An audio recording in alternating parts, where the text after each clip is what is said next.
الحمد لله وكفى وسلام على عباده الذين اصطفى وأشهد أن لا إله إلا الله وحده لا شريك له وأشهد أن سيدنا ومولانا محمدا عبده ورسوله صلى الله تبارك وتعالى عليه وعلى آله وصحبه وسلم تسليما كثيرا. أما بعد فأعوذ بالله من الشيطان الرجيم. بسم الله الرحمن الرحيم. يا أيها الذين آمنوا كتب عليكم الصيام كما كتب على الذين من قبلكم لعلكم تتقون أياما معدودات. وقال الله عز وجل: وَإِذَا سَأَلَكَ عِبَادِي عَنِّي فَإِنِّي قَرِيبٌ أُجِيبُ دَعْوَةَ الدَّاعِ إِذَا دَعَانِ فَلْيَسْتَجِيبُوا لِي وَلْيُؤْمِنُوا بِي لَعَلَّهُمْ يَرْشُدُونَ. صدق الله مولانا العظيم. رب اشرح لي صدري ويسر لي أمري واحلل عقدة من لساني يفقهوا قولي. اللهم صل على محمد وعلى آل محمد كما صليت على إبراهيم وعلى آل إبراهيم إنك حميد مجيد. اللهم بارك على محمد وعلى آل محمد كما باركت على إبراهيم وعلى آل إبراهيم إنك حميد مجيد. رمضان المبارک میں 4 عبادات بڑی اہم ہیں اور پورے رمضان المبارک کا دار و مدار ان 4 عبادات پر ہے. یہ گویا کہ پورا کا پورا روزے کا ایک نظام اللہ نے عطا فرمایا ہے. ان 4 عبادات میں سے پہلی عبادت قرآن کریم کی تلاوت کا کرنا اور سننا، جو کہ سراسر دوا ہے. جیسے بیمار کو دوا دی جاتی ہے، اس طرح سے قرآن کریم کی تلاوت کا پڑھنا، سننا، تدبر کرنا یہ دوا ہے. اسی لیے روزے سے پہلے تراویح کا اہتمام کیا جاتا ہے. نمبر 2 روزہ ہے جو سراسر پرہیز ہے. روزہ نام بچنے کا ہے، پرہیز کرنے کا ہے. سر سے لے کر پیر تک تمام کے تمام اعضاء کو اپنے گناہوں سے بچانے کا نام روزہ ہے.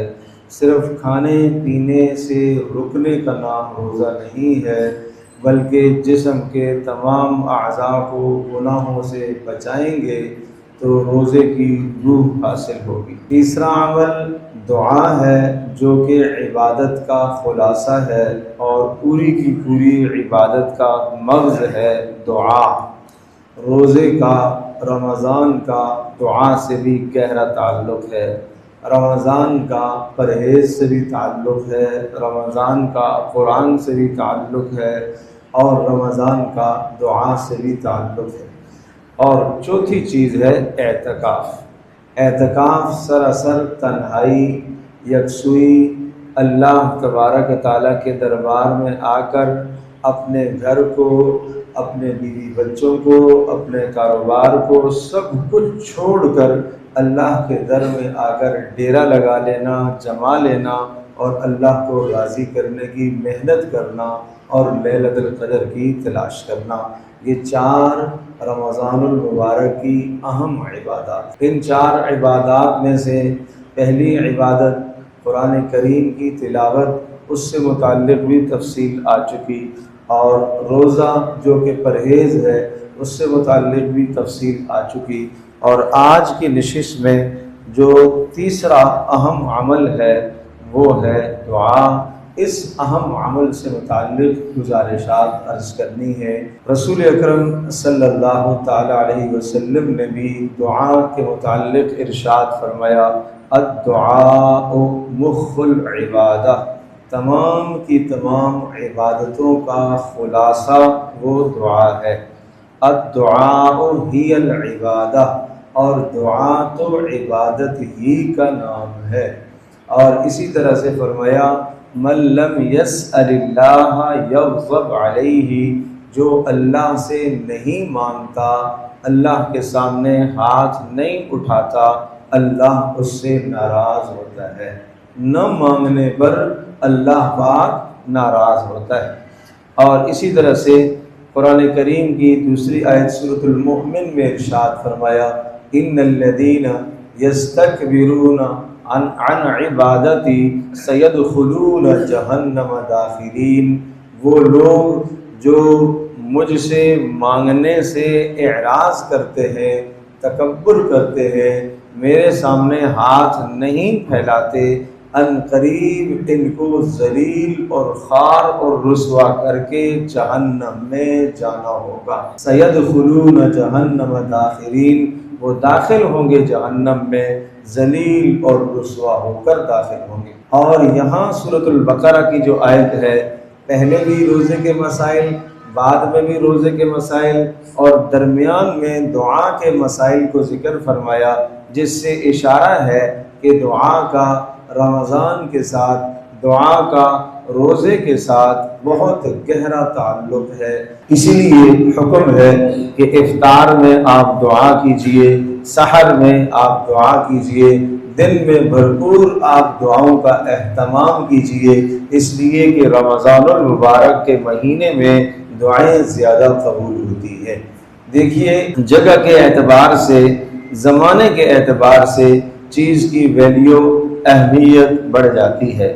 اگر ایک آدمی یہاں کوئی عمل کرتا ہے تو اسے علیحدہ ثواب، اور اگر یہی عمل جا کے بیت اللہ کے پاس کرتا ہے حرم میں تو 1,00,000 کا ثواب پاتا ہے۔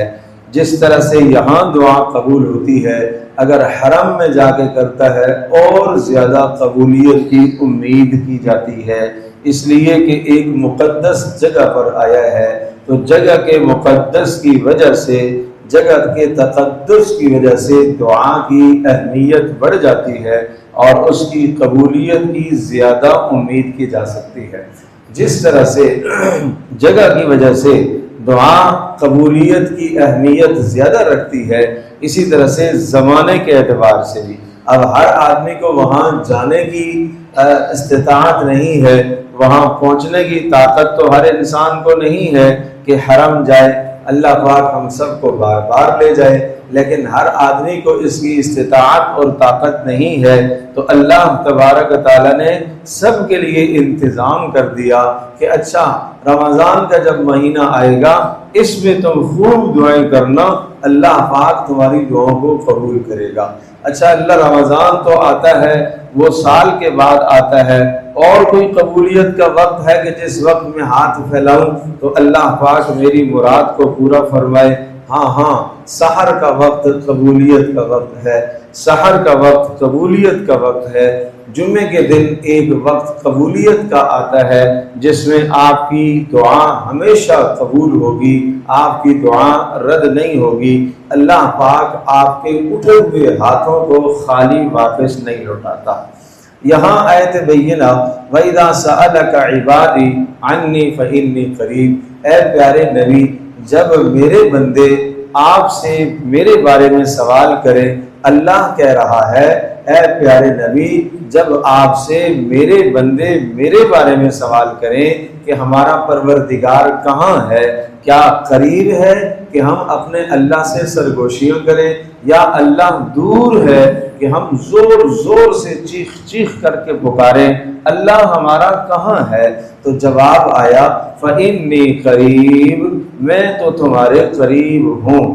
یا اللہ کتنا قریب ہے، نحن اقرب الیہ من حبل الورید، میں تو تمہاری شاہ رگ سے بھی زیادہ قریب ہوں، میں تو تمہاری جان سے بھی زیادہ تمہارے قریب ہوں۔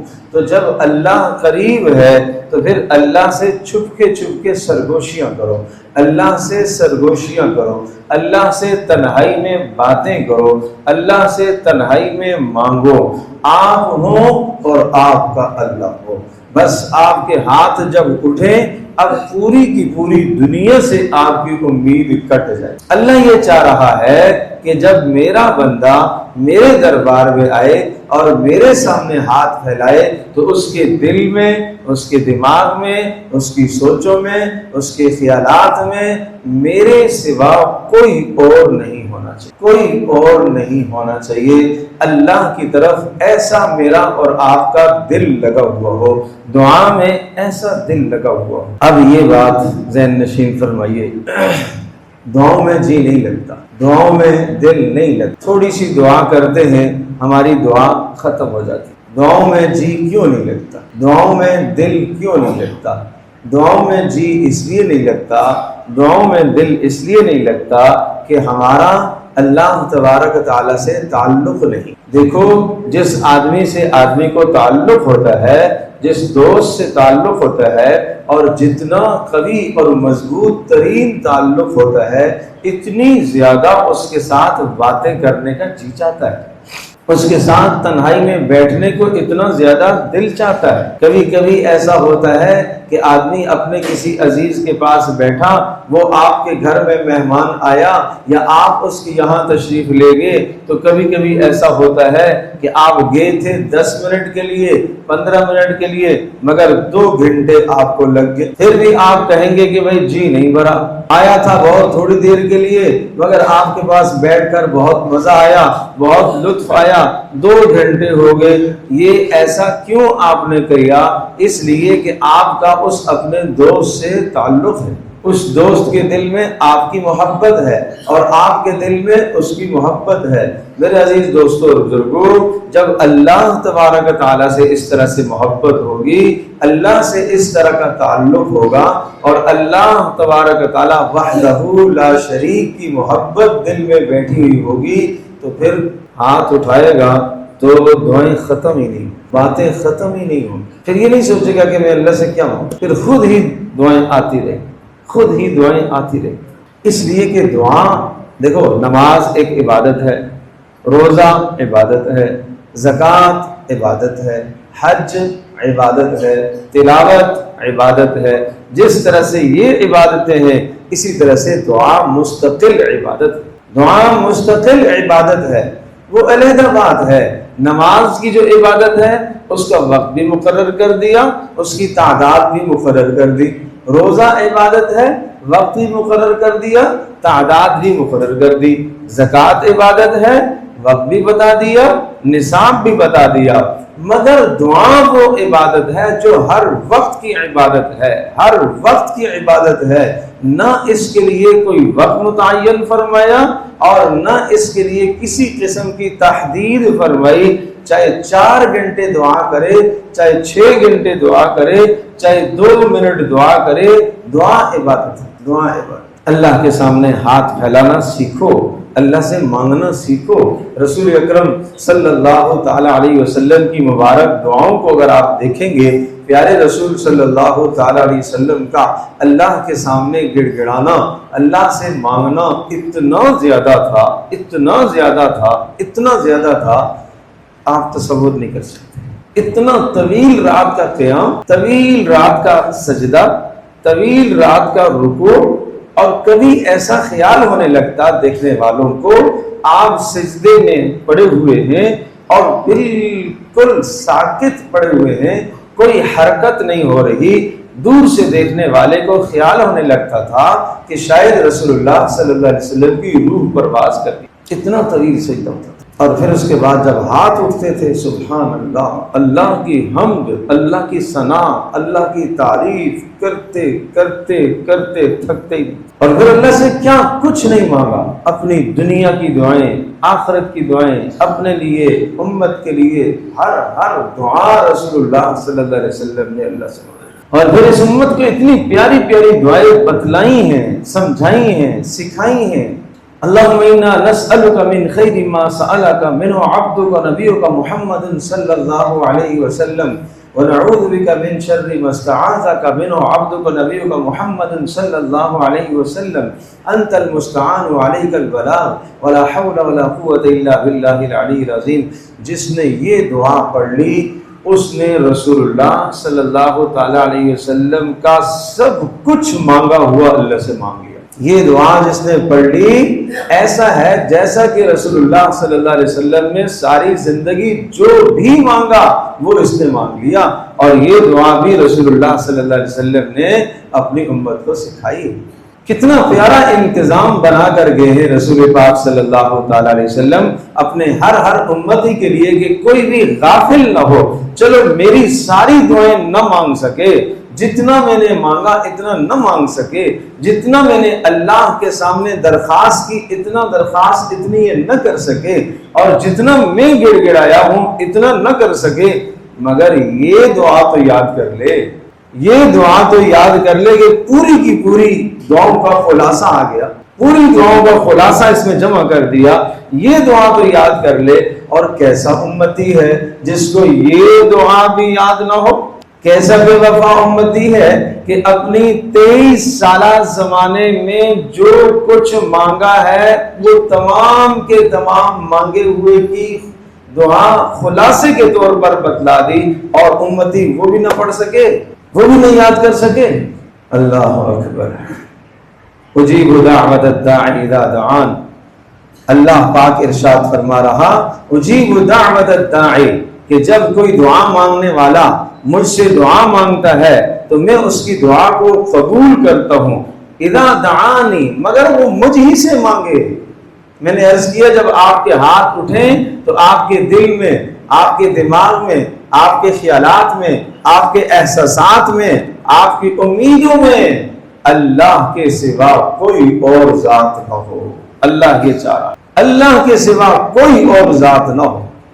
فَلْيَسْتَجِيبُوا لِي، اور فرمایا کہ جب میں تمہاری دعا کو قبول کرتا ہوں، میں تمہاری حاجت کو پورا کرتا ہوں، میں تمہاری مشکل کو دور کرتا ہوں، میں تمہارے مسائل کو حل کرتا ہوں، فَلْيَسْتَجِيبُوا لِي، تمہیں بھی میرا حکم ماننا چاہیے، فَلْيَسْتَجِيبُوا لِي، تمہیں بھی میرا حکم ماننا چاہیے، میرے احکام پر عمل کرنا چاہیے، میری طرف سے دیے گئے قوانین کو سامنے رکھ کر زندگی گزارنی چاہیے، وَلْيُؤْمِنُوا بِي، اور میرے اوپر تمہیں اعتماد ہونا چاہیے، میرے اوپر تمہیں بھروسہ ہونا چاہیے۔ 3 باتیں ہو گئی۔ نمبر 1، پکارو صرف مجھے ہی پکارو، مانگو صرف مجھ ہی سے مانگو، تمہارے دل میں، خیالات میں، احساسات میں، دماغ میں، امیدوں میں اللہ کے سوا کوئی اور نہ۔ نمبر 2، ساتھ ساتھ میرے حکموں کو بھی مانتے رہو، مقدور پر اپنی طاقت کے مطابق جتنا ہو سکے میرے احکام کی خلاف ورزی نہ کرو، مانتے رہو مانتے رہو مانتے رہو، جہاں کوئی حکم چھوٹ گیا، گناہ ہو گیا توبہ کر لو۔ تیسری بات، وَلْيُؤْمِنُوا بِي، اور میرے اوپر اعتماد بھی کرنا، اعتماد بھی کرنا، مانگو مجھے سے مانگو، میری باتوں کو بھی مانو، اور میرے اوپر اعتماد بھی کرو، میں تمہاری دعاؤں کو ضرور قبول کروں، ضرور قبول کروں۔ اتنا کریم اللہ، اتنا مہربان اللہ، پیارے رسول صلی اللہ علیہ وسلم نے ارشاد فرمایا اللہ تبارک تعالیٰ تو کرم کرنے والا ہے، اللہ تبارک تعالیٰ تو کرم کرنے والا ہے، اللہ تبارک تعالیٰ کریم ہے، اور اللہ حیا کرنے والا ہے۔ ہمارے دروازے پر کوئی آدمی آ جاتا ہے، سخی آدمی، اچھے مزاج کا آدمی، اچھی خصلت کا مالک، اچھی عادت کا مالک، وہ یہ کہتا ہے کہ بھائی یہ آدمی اب دروازے پر آ گیا، اسے کچھ نہ کچھ دے دیا جائے، اور اگر کوئی سویرے کے وقت میں آ جائے تو پھر تو آپ کہیں گے اس کو تو دے ہی دو، سویرے سویرے آیا ہے۔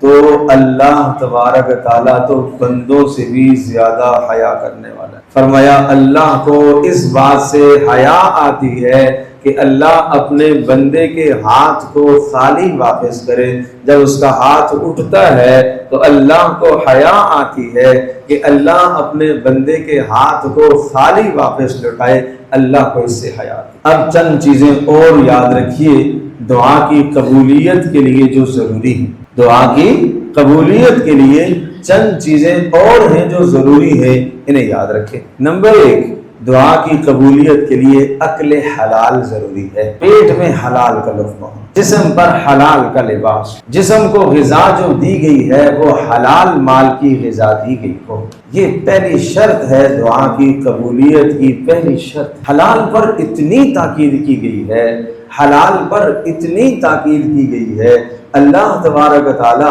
جب کسی خاص بات کا حکم دیتا ہے تو اللہ نبیوں کو کہتا ہے۔ دیکھو نبی کتنا بلند مقام رکھنے والے ہیں، کتنی بلند ہستیاں ہیں، ایک لمحہ بھی جن سے نافرمانی کا تصور نہیں، حرام کا تصور بھی نہیں ہے ان کی زندگیوں میں، فاقے برداشت کر لیے مگر حرام کی طرف ہاتھ نہیں بڑھے کبھی۔ اس کے باوجود بھی اللہ پاک نے نبیوں کو حکم دیا، یا ایھا الرسل کلوا من الطیبات واعملوا صالحا، اے رسولو پاکیزہ اور حلال چیزیں کھایا کرو اور نیک اعمال کیا کرو۔ پتہ چلا کہ نیک اعمال کا تعلق حلال مال کے ساتھ ہے۔ نیک عمل قبول ہوگا، دعا قبول ہوگی جب رزق حلال ہوگا، تو اس کا اہتمام فرمائیے۔ ہاں زندگی میں اگر کوئی حرام آ گیا توبہ کر لی جائے، اللہ سے معافی مانگ لی جائے، اس حرام کو اسی وقت چھوڑ دیا جائے۔ بھلے وہ لذیذ ہے، بھلے جناب وہ زندگی کے اندر لطف اندوز ہے، مگر یاد رکھیے گا یہ تھوڑا سا لطف ہے، اس کے پیچھے جہنم کی آگ، یہ تھوڑا سا لطف ہے مگر اس کے پیچھے جہنم کی دہتی آگ ہے اور انگارے ہیں۔ جو آدمی حرام کے لقمے منہ میں ڈال رہا ہے یہ کھانا نہیں کھا رہا، یہ جہنم کی آگ کھا رہا، یہ جہنم کی آگ بھر رہا ہے۔ یہ جب جہنم کے سامنے جائے گا تو اندر جو غذا جسم کو حرام سے ملی ہوئی ہوگی اور وہ جسم خود ہی بھڑک جائے گا اور وہ جسم آگ ہی بن جائے گا اور آگ اس کی طرف لپکے گی، اس کا جسم آگ کی طرف لپکے گا۔ اللہ ہم سب کی حفاظت۔ حرام مال سے بچو۔ نمبر 2، غفلت سے دعا نہ کرو۔ غفلت کی دعا بھی اللہ قبول نہیں کرتا۔ آپ تو اٹھائے ہوئے ہیں، سوچ کہیں اور ہے، خیالات کہیں اور ہے، ہاتھ اٹھائے ہوئے ہیں، ساتھ موبائل بھی رکھ رہا ہے، اس کو بھی دیکھ رہا ہے، ہاتھ تو اٹھائے ہوئے ہیں، یہ بھی کام کر رہا ہے، یہ بھی کام کر رہا ہے، یہ بھی کام کر رہا ہے، یہ ہدایت بھی دے رہا ہے لوگوں کو۔ افطار کا وقت ہے، یہ بھی لے آؤ، ہاتھ اٹھاؤ، یہ بھی لاؤ، یہ بھی لاؤ، یہ بھی کرو، یہ بھی کرو۔ یہ غفلت ہے، یہ غافل کی دعا ہے۔ غافل کی دعا نہیں قبول ہوتی۔ آپ نہیں دیکھتے ہو بادشاہ کے دربار میں آپ پہنچ گئے ہیں اور بادشاہ کے دربار میں آپ نے سوال اپنا مدعا بادشاہ کے سامنے رکھ دیا، بات آپ نے رکھ دی اور بیچ باتوں کے آپ برابر والے سے بات کرنے لگے، بادشاہ آپ کی طرف متوجہ، آپ برابر والے سے ہم کلام ہو رہے، تو کتنا بے ادب کہا جائے۔ اس کو بات کرنے کا سلیقہ نہیں۔ آپ نے ہاتھ اٹھائے، آپ نے کہا الحمدللہ رب العالمین، آپ نے درود شریف پڑھا، آپ نے یا ارحم الراحمین کہا، آپ نے اللہ کو متوجہ کر دیا۔ حدیث پاک میں آتا ہے کہ جب بندہ یا ارحم الراحمین کہتا ہے، یا ارحم الراحمین کہتا ہے، یا ارحم الراحمین 3 مرتبہ بولتا ہے تو فرشتہ کہتا ہے ارحم الراحمین تیری طرف متوجہ ہو گیا، مانگ۔ کیا مانگتا ہے؟ اللہ ارحم الراحمین تیری طرف متوجہ ہو گیا، مانگ۔ کیا مانگ؟ یہ جب دعا کرو تو شروع میں اللہ کی حمد و ثنا بیان کرو۔ سورۃ الفاتحہ ساری کی ساری اللہ کی حمد و ثنا ہے، یہ پڑھ لیا کرو اور درود شریف پڑھ لیا کرو۔ جس دعا کے آغاز میں اللہ کی حمد و ثنا ہو اور درود شریف ہو اور آخر میں بھی درود شریف ہو، وہ دعا ضرور قبول ہوتی ہے، وہ دعا رد نہیں ہوتی۔ ایک شخص رسول پاک صلی اللہ تعالی علیہ وسلم کی خدمت میں آئے اور انہوں نے جناب سلام پھیرا اور سلام پھیرنے ہی ہاتھ اٹھائے اور دعا کرنے لگے اللہم ارحمنی اللہم اغفر لی۔ آپ نے فرمایا عجلتا، جلدی کیوں کر رہے ہو، جلدی کیوں کر رہے ہو؟ کیا کریں اللہ کے رسول؟ آپ نے فرمایا جب تم اللہ سے کوئی چیز مانگو تو پہلے اللہ کی حمد و ثنا، اللہ کی تعریف کرو اور پھر میرے اوپر درود شریف پڑھو اور پھر اس کے بعد اللہ سے دعا مانگو۔ تو عرض کیا کہ عقل حلال ہوگا تو دعا قبول ہوگی، حرام مال نہیں ہونا چاہیے۔ دوسرا، غافل دل سے دعا نہیں قبول ہوتی، یکسوئی اللہ کی طرف دھیان اللہ کی طرف جمع ہوا ہو۔ تیسرا، دعا کے اندر جلد بازی نہ کی جائے کہ بس ابھی ہی قبول ہو جائے، جلد بازی نہ کی جائے، اللہ پاک کی مصلحت پر، اللہ کی حکمت پر معاملے کو چھوڑا جائے، جلد بازی نہ کی جائے۔ چوتھا، دعا کے شروع سے پہلے اللہ کی حمد و ثنا بیان کی جائے اور درود شریف پڑھا جائے اور آخر میں بھی درود شریف پڑھا جائے، یہ دعا زیادہ قبول ہوتی ہے۔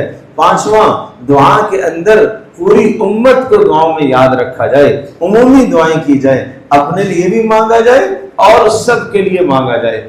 رسول پاک صلی اللہ علیہ وسلم کے پاس ایک شخص آئے اور انہوں نے کہا اللہم ارحمنی و محمدا، اے اللہ میرے اوپر رحم فرما اور محمد صلی اللہ علیہ وسلم پر رحم فرما، ولا ترحم معنا احدا، اے اللہ ہمارے ساتھ کسی اور کو رحم میں شریک نہ کرنا۔ رسول اللہ صلی اللہ علیہ وسلم نے فرمایا لقد حجرت واسعا، اللہ کی وسعت، رحمت کی وسعت کو تو تم تنگ کیوں کرتے ہو؟ کسی اور کو بھی مل گئی تو مل لینا، اس میں کمی تو نہیں آئے گی نا۔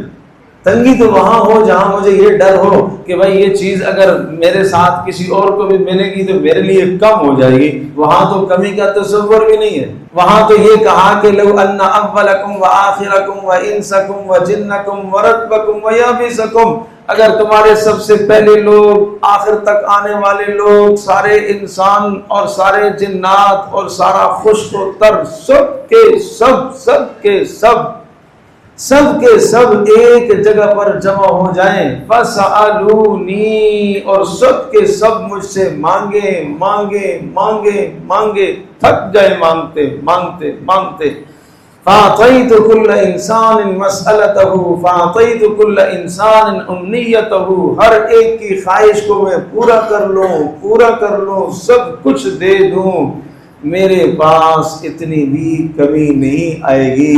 جتنا کہ سوئی سمندر میں ڈباتے ہیں تو ایک قطرہ پانی کا کم ہو جاتا ہے، میرے دربار میں تو اتنی بھی کمی نہیں، اللہ اتنی بھی کمی نہیں، اور ہر ایک کی پکار کو علیحدہ وہ سنے، اس لیے اس طرح سے دعا مانگا کریں۔ اور کچھ کلمات جیسے رسول پاک صلی اللہ علیہ وسلم جب دعائیں مانگا کرتے تھے نا تو یا ارحم الراحمین یہ کلمہ کہتے تھے، یا حی یا قیوم، یا حی یا قیوم یہ کہتے ہیں، یا حنان یا منان، یا حنان یا منان یہ کہتے ہیں، یا ذا الجلال والاکرام، یا ذا الجلال والاکرام، یا ذا الجلال والاکرام، ان الفاظ سے اللہ کو پکارا کرتے ہیں۔ اور اللہ کے نام آپ کو یاد ہے، یا رزاق، یا فتاح، یا وہاب، یا قادر، یا قدیر، یا مقتدر، اے اللہ تو قدرت رکھتا ہے، اے قادر ذات، اے قدیر ذات، اے اللہ اس مشکل کو دور کرنے کی تو قدرت رکھتا ہے۔ یوں اللہ سے مانگو، اللہ کی صفات، اللہ کے صفاتی نام لے کر نا پھر دعا مانگو، اس سے دعائیں زیادہ قبول ہوتی ہیں، یہ نام اللہ کو اچھے لگتے ہیں۔ صرف یا اللہ نہیں، اور بھی کلمات کہو، اور بھی کلمات جو یاد ہیں وہ کہو۔ رسول پاک صلی اللہ تعالی علیہ وسلم اسی طرح سے اور کیا خوبصورت کلمات سے آپ دعا کرتے تھے، کیا خوبصورت کلمات سے آپ دعا کرتے تھے، سبحان اللہم لا نحصی ثناء علیک انت کما اثنیت علی نفسک جل ثناؤک وعز جارک ولا الہ غیرک، اے اللہ ہم تو تیری حمد و ثنا نہیں کر سکتے جیسا کہ کرنے کا حق ہے ہم نہیں۔ ایسے اللہ سے باتیں کرتے تھے، ہم بھی اللہ پاک سے باتیں کریں۔ چلو عربی کے کلمات آپ کو یاد نہیں ہے، اللہ کی حمد و ثنا کرنے کے بعد پھر اپنی زبان میں جو دعا کر سکتے ہو، مگر دعا جائز ہو، ناجائز دعا نہ ہو۔ قطع رحمی کی دعا حدیث میں آتا ہے وہ نہیں ہونی چاہیے، قطع تعلق کی دعا نہ ہو، جائز دعا۔ پھر قرآن کریم کے اندر اللہ پاک نے اپنے نبیوں کی دعاؤں کو ذکر کیا ہے، ان دعاؤں کو پڑھو، بہت جامع دعا، ربنا ظلمنا انفسنا وان لم تغفر لنا وترحمنا لنکونن من الخاسرین، ربنا آتنا فی الدنیا حسنہ وفی الآخرۃ حسنہ وقنا عذاب النار، گڑ گڑا کر کے پڑھو۔ علامہ ابو اللیث سمرقندی رحمۃ اللہ علیہ نے لکھا ہے کہ مجھے تعجب ہے اس شخص پر جس پر مصیبتیں آ گئی ہوں اور مصیبتوں نے اس کو ہر طرف سے گھیر لیا ہو، ہر طرف سے مصیبتوں نے اس کو گھیر لیا ہو، اور وہ لا الہ الا انت سبحانک انی کنت من الظالمین کو جانتا ہے پھر کیوں نہیں پڑھتا۔ مجھے تعجب ہے اس آدمی پر کہ اللہ نے جب ارشاد فرمایا کہ یونس علیہ السلام، اس سے بڑی کیا مصیبت ہو سکتی ہے، اس سے بڑی کیا مشکل ہو سکتی ہے، اس سے بڑی کیا آزمائش ہو سکتی ہے کہ مچھلی کے پیٹ میں کون مچھلی کو جانے کہ وہ کہاں گئی، مگر وہ خالق، وہ قادر، وہ پیدا کرنے والا، وہ مالک وہ تو جانتے ہیں کہ مچھلی کہاں ہے، وہ مچھلی اسی کے حکم کے تابع۔ فنادیٰ فی الظلمات، تنہائی میں، اندھیرے میں، یونس علیہ السلام نے اندھیرے میں پکارا۔ کئی اندھیرے، سمندر کا اندھیرا ہے، مچھلی کے پیٹ کا اندھیرا ہے، رات کا اندھیرا ہے، ظلمات میں پکارا، لا الہ الا انت سبحانک، اے اللہ تیرے سوا کوئی نہیں بندگی کے لائق، اے اللہ تو ہی مشکل کشا ہے، تو ہی حاجت روا ہے، سبحانک، عجیب بات، سبحانک، اے اللہ تو کمی سے پاک ہے، کمزوری سے پاک ہے، اس کمزوری سے تو پاک ہے کہ مچھلی کے پیٹ سے مجھے کیسے نکالے گا، یہ کمزوری نہیں ہے تیرے لیے، اے اللہ تو کمزوری سے پاک۔ انی کنت من الظالمین، اے اللہ قصور میں نے کیا، قصور میرا ہے، اپنے قصور کا اعتراف، اپنی لغزش کا اعتراف، اپنے کمی کا اعتراف، یہ اللہ کو پسند ہے۔ فاستجبنا له ونجيناه من الغم وكذلك ننجي المؤمنين، کہا ہم ہی نے یونس کی اس پکار کو سنا اور ہم ہی نے یونس کو غم سے نجات دی، وَكَذَلِكَ نُنْجِي الْمُؤْمِنِينَ، اور ایمان والے جب اسی طرح سے پکارتے رہیں گے تو ہم نجات دیتے رہیں گے، ایمان والا جب اسی طرح سے پکارے گا تو ہم نجات دیتے رہیں گے۔ اللہ اکبر، اللہ اکبر۔ اور فرمایا تعجب ہے اس شخص پر جسے کسی دشمن کا خوف ہو، جسے دشمن کا خوف ہو اور دشمن اس کو قتل کرنا چاہتا ہو، دشمن جانی یا مالی نقصان پہنچانا چاہتا ہو، اور اس کو یہ کلمہ معلوم ہے، حسبنا اللہ ونعم الوکیل، حسبنا اللہ ونعم الوکیل، اسے پتہ ہے پھر بھی یہ نہیں پڑھتا، حسبنا اللہ ونعم الوکیل، ہمارے لیے ہمارا اللہ کافی ہے، بہترین کام بنانے والا ہے۔ اس تصور سے پڑھو، یہ جن لوگوں نے پڑھا فَانْقَلَبُوا بِنِعْمَةٍ مِّنَ اللَّهِ وَفَضْلٍ لَّمْ يَمْسَسْهُمْ سُوءٌ وَاتَّبَعُوا رِضْوَانَ اللَّهِ، جب یہ پڑھا صحابہ کرام رضی اللہ عنہم اجمعین نے تو اللہ تبارک و تعالیٰ نے دشمنوں سے بچا لیا، دشمن پیچھے ہٹ گیا اور اللہ پاک نے بہت بڑی فتح اور کامیابی اور کامرانی عطا فرمائی۔ اور ارشاد فرمایا مجھے تعجب ہے جو انسان کسی موذی بیماری میں مبتلا ہو، تکلیف دہ بیماری میں مبتلا ہو، پریشان کن بیماری میں مبتلا ہو، اور اسے یہ دعا معلوم ہے، رب انی مسنی الضر وانت ارحم الراحمین، رب انی مسنی الضر وانت ارحم الراحمین۔ ایوب علیہ السلام نے جس دعا کو پڑھا تھا، رب انی مسنی الضر، اے میرے رب مجھے تکلیف پہنچی ہے، وانت ارحم الراحمین، اے اللہ تو سب سے زیادہ رحم کرنے والا ہے، فاستجبنا له، کہا ہم ہی نے ایوب کی پکار کو سنا، فکشفنا ما به من ضر، ہم نے ہی ایوب سے اس تکلیف کو ہٹا دیا۔ یہ نبیوں کی دعائیں، اور نبیوں کو اللہ پاک نے دعائیں سکھائی ہیں، ان دعاؤں کا التزام و اہتمام کرا کرو۔ اور فرمایا مجھے تعجب ہے اس شخص پر بھی مجھے بڑا تعجب ہے کہ جس شخص کو حاسدین نے گھیر لیا ہو، لوگ اس کے خلاف منصوبے بناتے ہوں، لوگ اس کو نقصان دینا چاہتے ہوں، لوگ اسے قتل کرنا چاہتے ہوں، لوگ اس کو اذیت دینا چاہتے ہوں، اور وہ یہ کلمہ جانتا ہے وَأُفَوِّضُ أَمْرِي إِلَى اللَّهِ إِنَّ اللَّهَ بَصِيرٌ بِالْعِبَادِ، وَأُفَوِّضُ أَمْرِي إِلَى اللَّهِ إِنَّ اللَّهَ بَصِيرٌ بِالْعِبَادِ۔ کیا معنی؟ وَأُفَوِّضُ أَمْرِي إِلَى اللَّهِ، میں تو اپنا معاملہ اللہ کے سپرد کر رہا ہوں، میں تو اپنا معاملہ اللہ کے سپرد کر رہا ہوں، تم جو میرے خلاف مکر و فریب اور دھوکے کر رہے ہو، ان اللہ بصیر بالعباد، اللہ اپنے تمام بندوں کو دیکھنے والا ہے، اللہ تمہاری حرکات و سکنات کو بھی دیکھ رہا ہے۔ جہاں دشمن کا کبھی غم ہوتا آپ یہ پڑھ رہے تھے، جنگوں کے حالات میں آپ نے یہ پڑھا، اللہم انا نجعلک فی نحورہم ونعوذ بک من شرورہم، اللہم انا نجعلک فی نحورہم ونعوذ بک من شرورہم، اے پیارے رب، اے اللہ ہم تجھے اپنے اور ان کافروں کے درمیان میں اللہ تجھے حائل کرتے، تو بیچ میں آ جائے، اور اللہ ان کے شر سے ہمیں بچائے۔ مجھے بتاؤ جب بندہ یہ پڑھے گا، اللہ کو بیچ میں ڈالے گا، تو اس کو کوئی نقصان ہو سکتا ہے؟ محمد رسول اللہ صلی اللہ تعالی علیہ وسلم ایسا خوبصورت دین لے کر آئے جس دین کے اندر خیر ہی خیر ہے اور جس دین میں امت کے لیے رہبری ہی رہبری ہے، رہنمائی ہی رہنمائی ہے، کسی بھی موقع پر امت کو اکیلے نہیں چھوڑا، انفرادی طور پر بھی، اجتماعی طور پر بھی، شخصی طور پر بھی، نجی طور پر بھی، ہر اعتبار سے ایسے ایسے اعمال دیے، ایسے ایسے اوراد و وظائف اور ایسی دعائیں تلقین فرمائی ہیں کہ جب بندہ ان دعاؤں کے ذریعے سے اللہ سے چمٹتا ہے تو اللہ اس کی حاجت کو پورا کرے۔ دعا کے لیے افطار کے وقت کوشش فرمایا کرے، وقت نکالا کرے، سحر کے وقت کوشش کیا کریں اللہ کے سامنے ہاتھ اٹھائیں، ہاتھ اٹھنے چاہیے۔ ہاتھ جب اللہ کے سامنے پھیلائیں گے تو ہاتھ صحیح طرح سے آداب کے ساتھ، ادب یہ ہے اللہ کے سامنے یوں ہاتھ پھیلاؤ اور آپ کی نظریں اپنی ہتھیلیوں کے اوپر، یہاں ہتھیلیوں پر نظر، آسمان کی طرف نہ دیکھا کرو۔